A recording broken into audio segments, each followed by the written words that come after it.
Hello mga kakonyang! So today, magluluto na naman tayo. Today is Saturday. Magluluto tayo. Dalawa lang kami ng alaga ko. So, ito yung lutuin natin is ganitong noodles. So, nagpakulo na ako ng tubig kasi siya ay matagal maluto. So, pakuluan natin ng tubig at ilagay na yung noodles. Tagal ko siya maluto mga kakonyang. Almost, I think, 20 minutes bago siya maluluto. So, yan. So, habang pinapakuluan natin yung noodles, mga kakunyang, so, na-marinate ko na itong pork chop at igagawin na natin at pa-fry na natin, lagyan natin ng breadcrumb at itong pearls na powder fried. So, ayan na, maaga pala kaming mag-dinner ngayon ng alaga ko since dalawa lang. So, time checks 4:30 pa po mga kakunyang ng hapon at mag-ready na ako ng dinner. Maaga kaming kain ng dinner. So, ito na. Nilagyan ko na to ng powder flour. So, ididip ko siya ulit sa egg.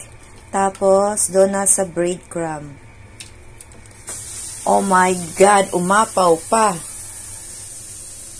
So, ayan na mga kakonyang. Tapos ko nang na-dip yung pork chop natin sa breadcrumb. So, masasabi ko lang dito is struggle is real. Yung umapaw and yan, nagpakulo na ako ng mainit na mantika. So, mainit na siya. Oh, no. So, ilalagay na natin. Okay. So, luto na nga ato ang noodles, mga kakanyang. So, ato na niya siyang tangtangon sa tubig. Ang tubig atong i-drain na natin. I-drain. So, ito na siya. So, naka-drain na siya mga kakunya. Magluto na sa sauce niya. So, before magluto sa sauce, ang ato ang pork chop ay napaig. So, tanaw na to kung luto na ba ng pork chop nga napaig. Baw.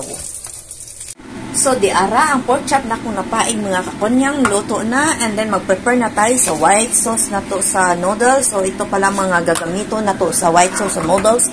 So, may na-slice na akong mushroom.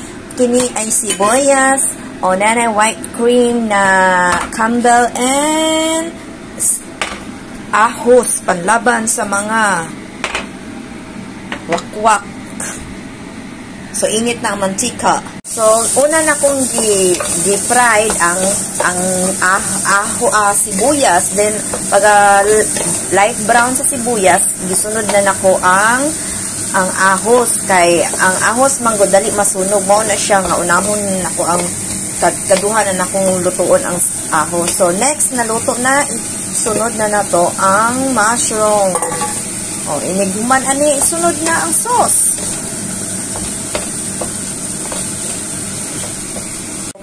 Pwede na siya, lagay na natin to. At lagyan natin ng chicken cubes. So, okay na siya. Ready na. Ayan.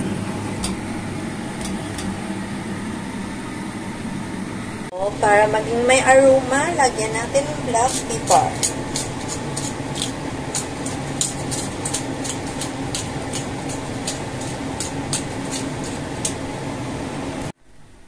Time check, 7:40.